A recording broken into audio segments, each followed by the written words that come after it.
ஏதாவது சந்தேகங்கள் இருக்கா? கேள்விகள் எழுதிட்டு வந்து எத்தனை பேர் கேள்வி எழுதிட்டு வந்தீங்க? பாஸ்டர்ஸ்னு நிரூபிக்கிறீங்க பாத்தீங்களா? தானே நீங்க சபையில கேள்வி கேட்கும் போது மக்கள் இப்படிதான் பதில் சொல்லுவாங்கன்னு நினைக்கிறேன். நீங்க பரவாயில்ல சிஸ்டர் அப்படின்ட்டு போயிருவீங்க. அப்படிதானே?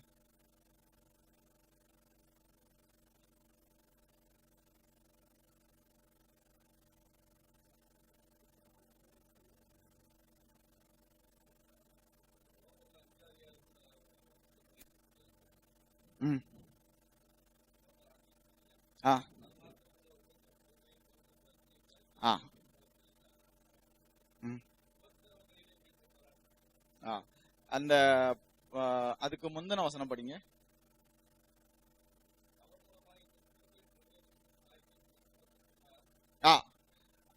இருங்க. அவர் மூலமாய் இந்த கிருபையில் பிரவேசிக்கும். முதல்ல அந்த கிருபைன்றது என்ன, அந்த கிருபைக்குள்ள என்னெல்லாம் இருக்கு, எதுக்குள்ளெல்லாம் பிரவேசிச்சிருக்கும், நம்ம இவ்வளவு பேசியிருக்கோம். ரைட்டா? அடுத்தது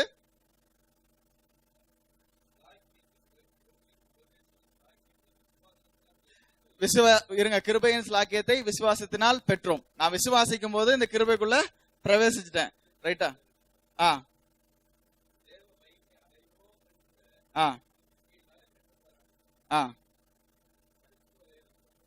சொல்லுங்க, அடுத்தது படிங்க.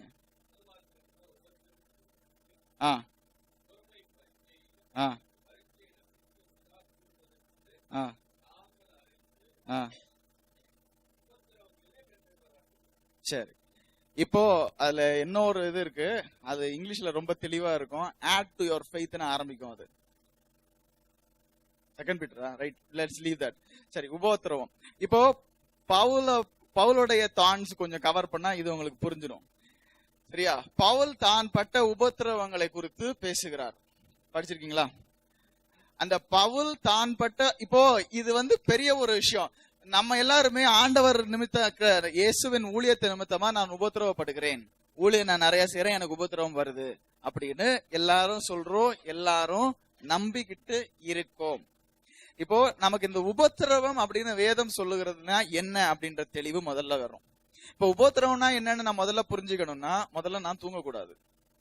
தூங்குறவங்க எல்லாம் கையை தட்டுங்க பார்ப்போம். எல்லாரும் கை தட்டுங்க. தூங்குறவங்க எல்லாம் நல்லா முழிச்சிருக்கவங்க கை தட்டுங்க. நிறைய பேர் முழிச்சிருக்கீங்க, ஒருத்தர் 2 பேர் மட்டும் தான் தூங்குறீங்க.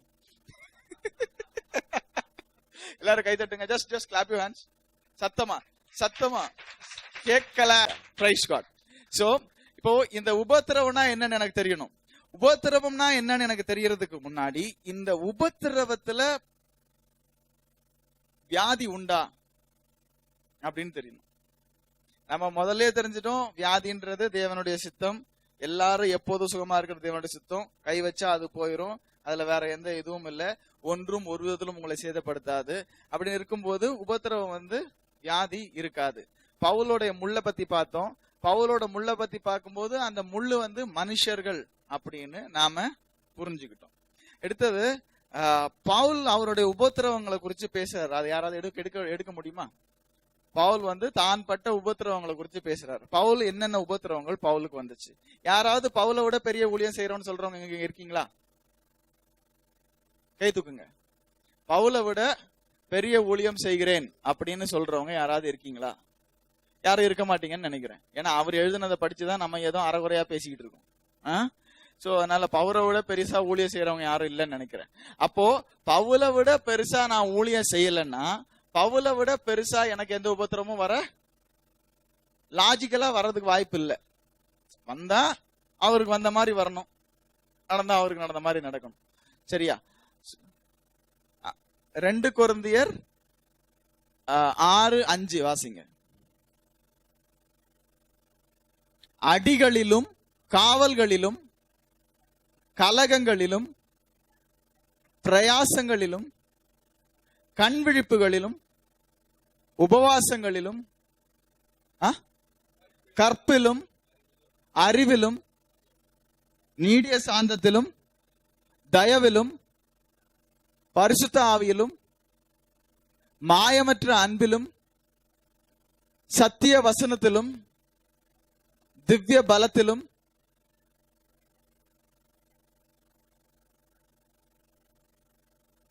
நீதியாகிய வலது இடது ஆயுதங்களை தரித்திருக்கிறதிலும் கனத்திலும் கனவீனத்திலும் துர்க்கீர்த்தியிலும் நற்கீர்த்தியிலும் எத்தன் எனப்பட்டாலும் நிஜஸ்தராகவும் அறியப்படாதவர்கள் எனப்பட்டாலும் நன்றாய் அறியப்பட்டவர்களாகவும் சாகிறவர்கள் எனப்பட்டாலும் உயிரோடு இருக்கிறவர்களாகவும்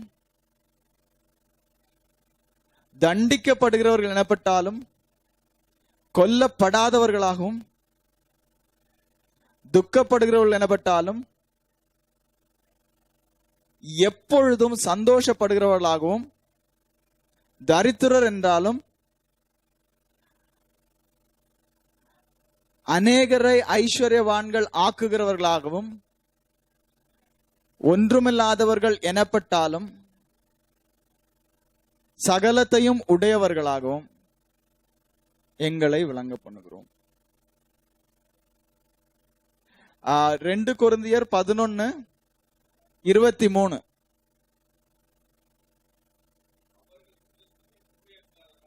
அவர்கள் கிறிஸ்துவின் ஊழியக்காரரா? நான் அதிகம் புத்தீனமாய் பேசுகிறேன், நான் அதிகமாய் பிரயாசப்பட்டவன், நான் அதிகமாய் அடிபட்டவன், அதிகமாய் காவலில் வைக்கப்பட்டவன், அநேக தரம் மரண அவஸ்தையில் அகப்பட்டவன், யூதர்களால் 1 குறைய 40 அடிகளால் அடிக்கப்பட்டவன், 3 தரம் விலார்களால் அடிக்கப்பட்டேன், 1 தரம் கல்லெறியுண்டேன், 3 தரம் கற்பர் சேதத்தில் இருந்தேன், கப்பலில் ஒரு ராப்பகல் முழுவதையும் போக்கினேன், அநேக தரம் பிரயாணம் பண்ணினேன், ஆறுகளால் வந்த மோசங்களிலும் கள்ளர்களால் வந்த மோசங்களிலும் அந்நிய ஜனங்களால் வந்த மோசங்களிலும் பட்டணங்களில் உண்டான மோசங்களிலும் வனாந்திரத்தில் உண்டான மோசங்களிலும் சமுத்திரத்தில் உண்டான மோசங்களிலும் கள்ள சகோதரர்களால் உண்டான மோசங்களிலும் பிரயாசத்திலும் வருத்தத்திலும் அநேக கண்விழிப்புகளிலும் பசியிலும் தாகத்திலும் அநேக முறம் உபவாசத்திலும் குளிரிலும் நிர்வாணத்திலும் இருந்தேன். சரி, அவரோட பாடுன்னு சொல்றது இது 2 இடம் தான். இது 2ஐயும் நான் பேசணும்னா 2 நாள் ஆகும். ஒரு வரியா ஒரு வார்த்தையா சொல்லணும்னா. இதுல வியாதி எங்கேயாவது இருக்கா? சாவுக்கு ஏதுவாக அப்படின்னு ஒரு இடத்துல 2 இடத்துலயும் வருது. அது எப்படின்னா, அப்போஸ்தலர் நடவடிக்கைகள் 3ஆவது அதிகாரத்துல நீங்க படிச்சீங்கன்னா, யூதர்கள் என்ன பண்ணிருப்பாங்க, 3ஆவது தானே அப்போஸ்தலர் நடவடிக்கைகள் இருக்கு. அதாவது பவுல அடிச்சு செத்து போயிட்டான்னு நினைச்சு அவனை தூக்கிட்டு போய் ஊருக்கு வெளியில போட்டுருவாங்க. அதுக்கப்புறம் வேதத்துல பாத்தீங்கன்னா, சீடர்கள் வந்து அவனை சுற்றி நின்றார்கள். அப்பொழுது அவன் எழுந்து பட்டணத்துக்குள் போனான். அப்போ பவுலுடைய வாழ்க்கை இப்படிதான் இருந்துச்சு. அவன் போய் யூதர்களுக்கு பிரசங்கம் பண்ணா, யூதர்களை அடிச்சு செத்து போயிட்டான்னு நினைச்சு தூக்கி வெளியே போட்டு போனாங்க. ஆனா போட்டு ஒரு 10 நிமிஷம் இருக்கும், மிஞ்சி போனா 1 மணி நேரம்னு வச்சுக்கலாம். ஏன்னா அடி வாங்கும் போது இவங்களுக்கு தெரியாம இருந்திருக்காது, ஐயா அடிக்கிறாங்கன்னு எல்லாம் கேட்டு ஓடிக்கிடி வந்திருப்பாங்க. நம்ம ஊர்ல அப்படிதான் நடக்கும். தூக்கிட்டு போறாங்க, வெளியே போடுறாங்க, போர் சேவர்கள் இருக்கனால பக்கத்துல போக முடியாது. ஆனா இப்படி பாத்துருப்பாங்க, செத்துட்டான்னு தூக்கி போட்டுட்டு அவங்க வந்துட்டாங்க. அவங்க வந்த உடனே இவங்க ஓடி போயிருப்பாங்க, அப்படித்தானே? இவங்க போய் சுத்தி நின்ன உடனே எந்திரிச்சு வந்து ஊழியத்துக்கு போயிட்டார். அந்த அடுத்த நாளே என்ன பண்றாரு, ஊழியத்துக்கு போறாரு. அப்போ அப்படி செத்துட்டான அடிச்சு கொன்னு போட்ட மனுஷன் எந்திரிச்சு ஊழியத்துக்கு போறாரு. பிரயாணத்திலும்னு நிறைய இருக்கு. கப்பல்ல உள்ளது, வனாந்திரத்துல உள்ளது, நிர்வாணத்துல இருந்தது. இயேசு கிறிஸ்து சொல்றாரு, நான் வந்து எங்க ஒருத்தர் வந்து கேட்கும்போது, இப்ப மனுஷகுமாரனுக்கே தலை சாய்க்க இடம் இல்லை அப்படிங்கிறாரு. அப்ப மனுஷகுமாரன் ஒண்ணு இல்லாமல இருந்தாரு, அவர் தச்சனா இருந்தாரு, அவர் அக்கா தங்கச்சி எல்லாரையும் கல்யாணம் பண்ணி கொடுத்திருந்தாரு, நல்ல இடத்துல அவருக்கு வீடு இருந்துச்சு, எல்லாமே இருந்துச்சு. பைசா இல்லாம சுத்தல இயேசு கிறிஸ்து. ஆனா அவர் பிரயாணப்பட்டு போயிருக்கும் போது ஒரு இடத்துல எங்கேயாவது சர்ச்சில் படுத்து தூங்க வேண்டியது இருக்கும், ஒரு இடத்துல கார்லயே படுத்து தூங்க வேண்டியது இருக்கும், ஒரு இடத்துல பஸ்ல போயிருப்போம், பஸ் ஸ்டாண்ட்ல படுத்து தூங்க வேண்டியது இருக்கும், கொசு கடிக்கும், குளிரும், துணி எடுத்துட்டு போயிருக்க மாட்டோம். சரியா? அப்போ இந்த மாதிரி விஷயங்கள் எல்லாம் இல்ல ரூம்ல வந்து நல்ல பெட்ஷீட் இருந்திருக்காது, குளிரும். சோ சம்திங் இந்த மாதிரி விஷயங்கள் அன்றாட நடக்கிறது. அது மாதிரி பவுலுடைய காலத்திலயும் சரி, இயேசு கிறிஸ்துவோடைய காலத்துல சரி, அவங்க ஊழியத்தின் நிமித்தமா அநேக பிரயாணங்கள் செய்து கொண்டிருந்த பொழுது சில இடங்கள்ல அவங்களால கம்ஃபர்டபுளா இருக்க முடியல. வீட்டுல இருக்கிற மாதிரி வெளியில இருக்க முடியல. கண் விழிப்புகளிலும் எழுதியிருக்காரு. நைட்டு ஃபுல்லா நாங்க 2 பேரும் தான் கார் ஓட்டிட்டு வந்தோம். ஓட்டிட்டு வந்து வண்டியை விட்டுட்டு கொஞ்ச நேரம் தூங்கிட்டு இருந்துச்சு, வந்து பிரசங்கம் பண்றோம். சரியா? சோ இந்த மாதிரி விஷயங்கள் தான் உபத்திரவங்கள்னு சொல்றாரு. மக்களால் அடிக்கப்பட்டோம், யூதர்களால் அடிக்கப்பட்டோம், சகோதரர்கள் அடிக்கப்பட்டோம், அவங்களால 40 அடி அடிக்கப்பட்டோம், கல்லெறியப்பட்டோம். இதெல்லாம் மக்களால் வருகிற உபத்திரவம். ஆனா எவ்வளவு அடிக்கப்பட்டாலும் நான் என்ன பண்றேன்? எந்திரிச்சு நிக்கிறேன். அதுதான் விசுவாசம். எப்படி எந்திரிச்சு நிக்க முடியும் ஒரு மனுஷனால? சரி, ஆண்டவர் கொடுத்தார், கர்த்தர் கொடுத்தார், கர்த்தர் எடுத்தார் அப்படின்னா பவுல் அங்கேயே செத்து போயிருப்பாரு. அப்போஸ்தலர் நடவடிக்கையிலே செத்து போயிருப்பாரு. அத்தனை எதுவுமே வந்திருக்காது. அப்போஸ்தலர் 14:9 படிங்க. 14:19.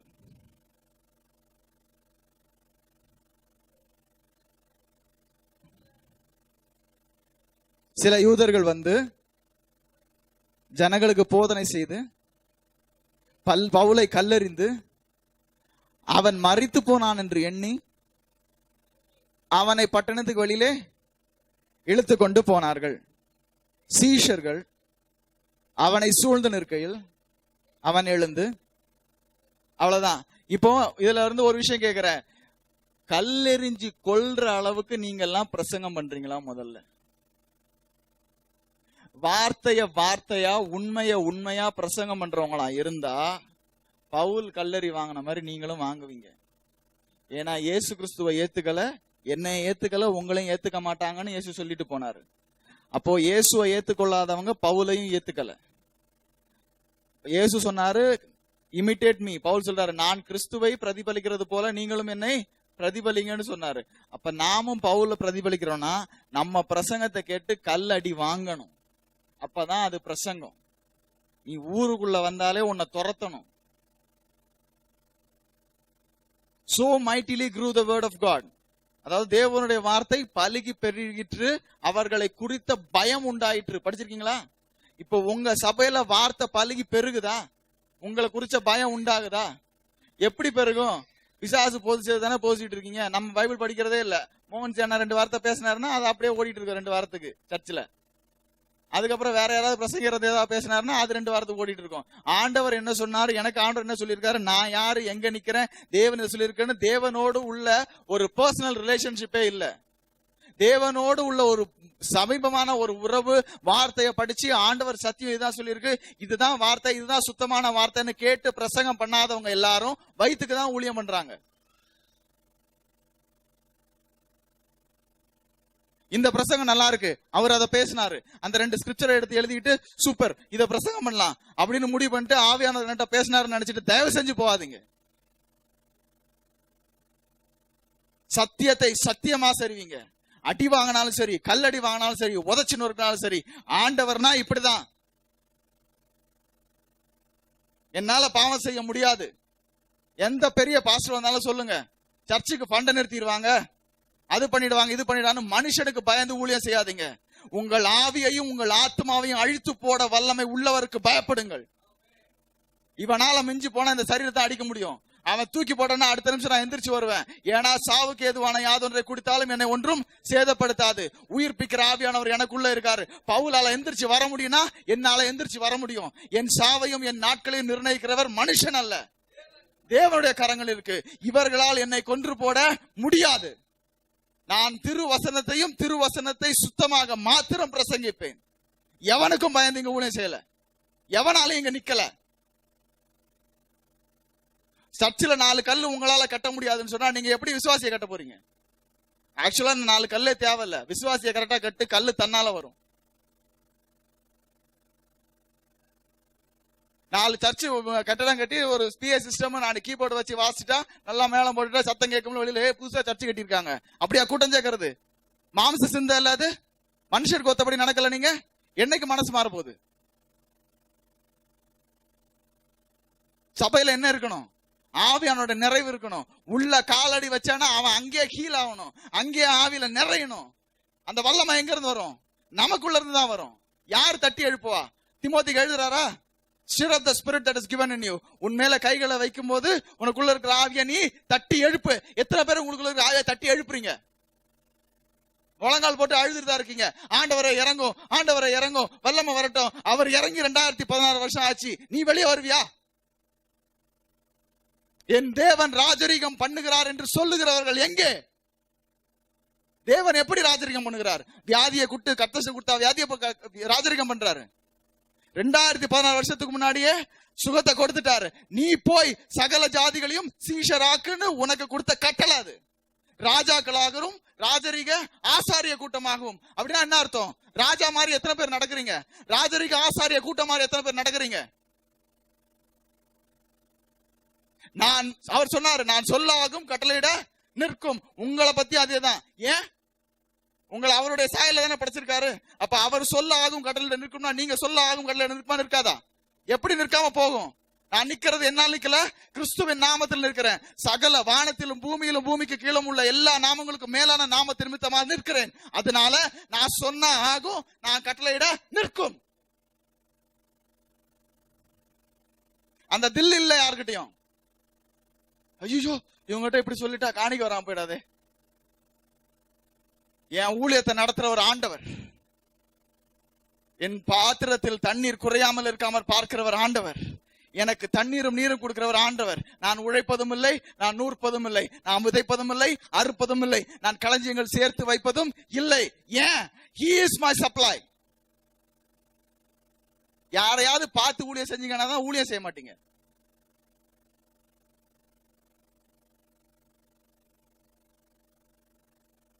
Praise God. போதும்னு நினைக்கிறேன்.